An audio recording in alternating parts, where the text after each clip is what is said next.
Hi friends, welcome back to Riva's World.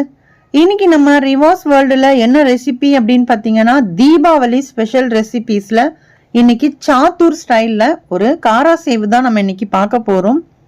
கடையில கிடைக்கிற மாதிரி காரா சேவு எப்படி பண்றது அப்படிங்கறத டீடைலா நம்ம இன்னைக்கு பார்க்கலாம். வாங்க இப்ப வீடியோக்குள்ள போலாம்.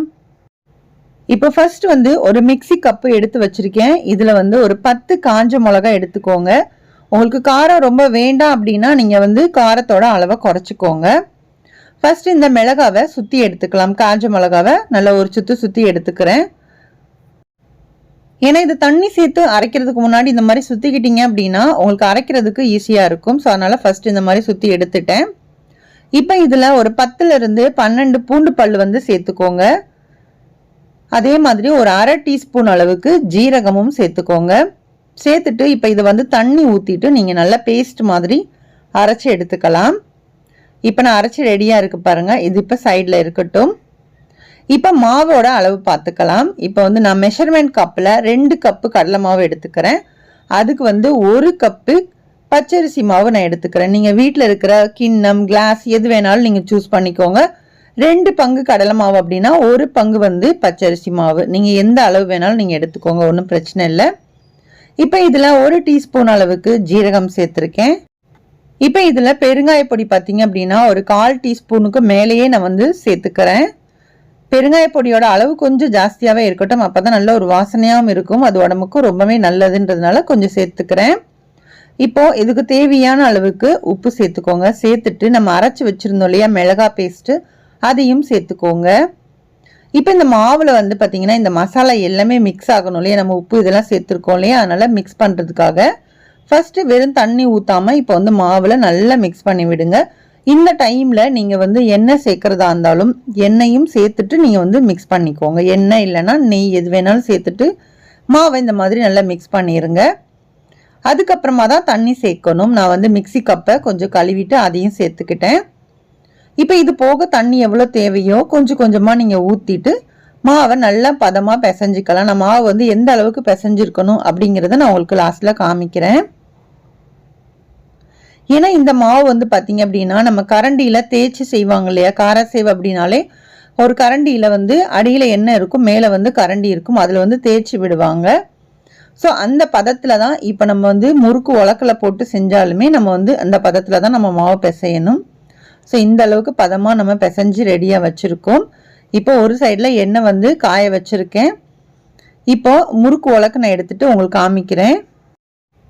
இப்போ ஒரு முறுக்கு உலக்கு எடுத்திருக்கேன். நான் இந்த அச்சு தான் எடுத்துக்கிறேன். நம்ம முறுக்கு அச்சு இருக்கும் இல்லையா, அந்த அச்சு எடுத்துக்கோங்க. இப்போ இதை நான் செட் பண்ணிவிட்டு இப்போ இந்த மாவை அதில் நீங்கள் ஃபில் பண்ணிக்கோங்க. மாவோட பதம் நல்லாவே உங்களுக்கு பாருங்கள் இந்த மாதிரி இருக்கணும். ரொம்பவும் தண்ணியாக இருக்கக்கூடாது, அதே மாதிரி ரொம்ப கெட்டியாகவும் இருக்கக்கூடாது. ரொம்ப கெட்டியாக இருந்துச்சு அப்படின்னா ஒரு மாதிரி என்ன சொல்கிறது, ஒரு மாதிரி சணல் மாதிரி பிரிஞ்சு வரும். ஸோ அந்த மாதிரி உங்களுக்கு அந்த கார சேவை பிரிஞ்சு வராமல் இருக்கணும் அப்படின்னா உங்களுக்கு மாவு இந்த பதம் இருந்துச்சு அப்படின்னா தான் உங்களுக்கு அந்த சேவை உடச்சி சாப்பிடும்போது உங்களுக்கு நல்லாவே இருக்கும். ஸோ அது பார்த்துக்கோங்க. இப்போ மாவு நான் ஃபில் பண்ணிட்டேன். இப்போ ஒரு பக்கம் எண்ணெய் சூடு பண்ணுறதுக்கு ரெடியாக வச்சுருக்கேன்.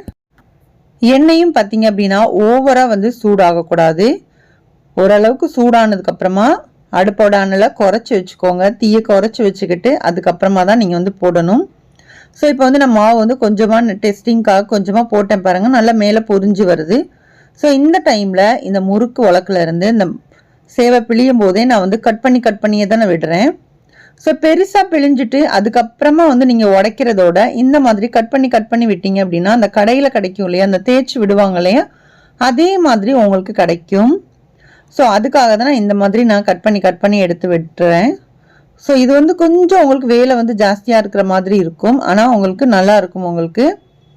ஸோ ஒரே மாதிரி உங்களுக்கு கிடைக்கவும் செய்யும் இல்லையா, அதுக்காக தான் நான் இந்த மாதிரி உடச்சி விட்டுறேன். ஸோ நான் எண்ணெய்க்கு தகுந்தாப்பில் போட்டுட்டு கொஞ்சமாகவே போடுறேன். நான் ஃபஸ்ட்டு கொஞ்சமாகவே போட்டுட்டு நம்ம இது கொஞ்சம் பொறுமையாக வேக விடுங்க. ஃபாஸ்ட்டாக வச்சிங்க அப்படின்னா தீஞ்ச மாதிரி ஆயிரும், அதோட சேவோட கலரும் மாறிடும் இல்லையா, அதனால் பார்த்துட்டு பொறுமையாக வேக வச்சு எடுத்துக்கலாம் இதை. இப்போ சேவ் நல்லா வெந்துருச்சு. மேலே அந்த பபுள்ஸ் எல்லாம் பாருங்கள், அந்த எண்ணெய் நல்லா கொதிச்சிட்டு இருந்துச்சு இல்லையா, அந்த பபுள்ஸ் அடங்கினதுக்கப்புறம் உங்களுக்கு நம்ம போட்ட முறுக்கா இருந்தாலும் சரிதான், சேவா இருந்தாலும் சரிதான், எல்லாமே உங்களுக்கு வெந்துருச்சுன்னு அர்த்தம். ஸோ இப்போ வந்து நம்ம எண்ணெயிலேருந்து சேவை நம்ம எடுத்துடலாம். ஒரு ஜல்லிக்கரண்டி வச்சு எடுத்துக்கோங்க. இல்லை அப்படின்னா இப்போ வந்து கரண்டியெல்லாம் கிடைக்கிது இல்லையா, அது மாதிரி ஏதாவது வச்சு எடுத்துக்கோங்க. எண்ணெயை நல்லா வடிகட்டிட்டு நம்ம எடுத்துக்கலாம். அவ்வளோதான். இப்போ வந்து சேவும் ரெடி ஆயிருச்சு. நான் மறுபடியும் ஒரு ஈடு போட்டுட்டு நான் உங்களுக்கு காமிக்கிறேன். இப்போ மறுபடியும் ஒரு ஈடு போட்டுட்டேன் பாருங்கள். ஸோ உங்களுக்கு தேய்க்கிறதோட இது கொஞ்சம் உங்களுக்கு ஈஸியான மெத்தடாக இருக்கும். ஸோ கண்டிப்பாக இதே மாதிரி ஃபாலோ பண்ணி பாருங்கள். ரொம்பவே ஈஸியாகவும் இருக்கும். அதே மாதிரி உங்களுக்கு அந்த கடையில் கிடைக்கிற மாதிரி டேஸ்ட் வைஸ் ரொம்பவே நல்லாயிருக்கும். இப்போ நான் மறுபடியும் எல்லாத்தையும் பிழிஞ்சு விட்டுட்டேன். இப்போ நான் உங்களுக்கு எடுத்துகிட்டு காமிக்கிறேன். ஸோ நான் ஃபஸ்ட்டு நம்ம போட்டோம் இல்லையா அந்த காரச்சேவை பாருங்கள்.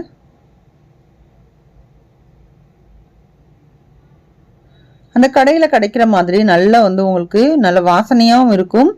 நீங்கள் சாப்பிடும்போது நீங்கள் கடையில் வாங்கின டேஸ்ட் அப்படியே உங்களுக்கு கண்டிப்பாக இருக்கும். அதோட கலர் அதெல்லாம் பார்க்கும்போதே உங்களுக்கு தெரியும்னு நினைக்கிறேன். ஸோ அவ்வளோதான். நான் மறுபடியும் 2வது ஈடு போட்டேன் இல்லையா, நான் அதையும் வந்து நான் எடுத்துட்டு உங்களுக்கு காமிக்கிறேன். அவ்வளோதான், சேவும் நம்மளுக்கு ரெடி ஆயிடுச்சு. நீங்கள் அதிகமான அளவு செய்கிறீங்க அப்படின்னா எண்ணெய் கொஞ்சம் தாராளமாக வச்சுட்டு கொஞ்சம் அகலமான சட்டியாக வச்சுக்கோங்க. கொஞ்சம் அகலமான சட்டி வச்சிங்க அப்படின்னா நீங்கள் நிறைய வந்து சேவ் வந்து பிழிஞ்சு விடலாம். ஏன்னா நமக்கு இந்த குழிவான சட்டி அப்படிங்கிறதுனால கொஞ்சமாக தான் புளிய முடியுது. ஸோ நிறைய செய்கிறீங்க அப்படின்னா கொஞ்சம் அகலமான பாத்திரம் எடுத்துகிட்டு உங்களுக்கு ஈஸியாக செய்ய முடியும். நிறைய குவான்டிட்டி நிறையா பண்ணணும் அப்படின்னா அந்த மாதிரி சூஸ் பண்ணிக்கோங்க. நிறைய எண்ணெயும் கொஞ்சம் ஊற்றுனீங்க அப்படின்னா நல்லாவே உங்களுக்கு சூப்பராக கடையில் கிடைக்கிற மாதிரியான சேவ் வந்து கண்டிப்பாக உங்களுக்கும் நீங்களும் செஞ்சிடலாம். அந்த சேவோட கலர் வந்து பார்த்தீங்க அப்படின்னா நீங்கள் கொஞ்சமாக எண்ணெய் ஊற்றி நீங்கள் திருப்பி திருப்பி சூடு பண்ணும்போது அந்த எண்ணெயோட கலர் மாறும்போது கண்டிப்பாக உங்களோட சேவோட கலரும் மாறும். ஸோ அதனால தான் சொல்கிறேன், கொஞ்சம் குவான்டிட்டி நிறைய பண்ணுறீங்க அப்படின்னா அதுக்கு தகுந்தாப்புல பாத்திரம் எண்ணெய் வந்து சூஸ் பண்ணிக்கோங்க. அவ்வளோதான். இப்போ சூப்பரான டேஸ்டான காராசேவு, அதுவும் சாத்தூர் ஸ்டைலில் இன்றைக்கி காராசேவு பண்ணியிருக்கோம். இந்த தீபாவளிக்கு உங்கள் வீட்லேயும் கண்டிப்பாக ட்ரை பண்ணி பாருங்கள். ட்ரை பண்ணி பார்த்துட்டு உங்களோட ஃபீட்பேக்ஸை என் கூட கமெண்ட் செக்ஷனில் ஷேர் பண்ணுங்கள். இப்போது சேவை நல்லா உடச்சி காமிக்கிறேன். அதோட சத்தம் பாருங்கள்.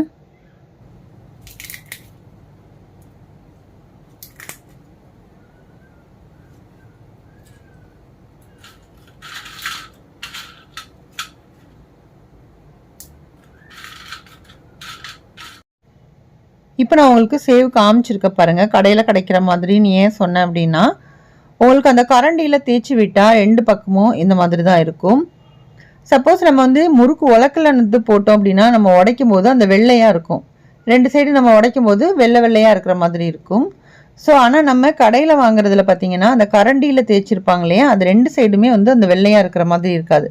அதுக்காக தான் நான் வந்து முறுக்கு உலக்கில் பிழியும் போதே நான் வந்து கொஞ்சம் கொஞ்சமாக கட் பண்ணி நான் வந்து அப்படியே பொரிச்சு நான் எடுத்திருக்கேன். ஸோ இந்த சின்ன டிப்ஸை ஃபாலோ பண்ணிக்கோங்க. இந்த வீடியோ உங்களுக்கு பிடிச்சிருக்கு அப்படின்னா ப்ளீஸ் லைக் பண்ணிக்கோங்க. உங்கள் ஃப்ரெண்ட்ஸ் அண்ட் ஃபேமிலிஸ் கூட முடிஞ்ச அளவுக்கு ஷேர் பண்ணுங்கள்.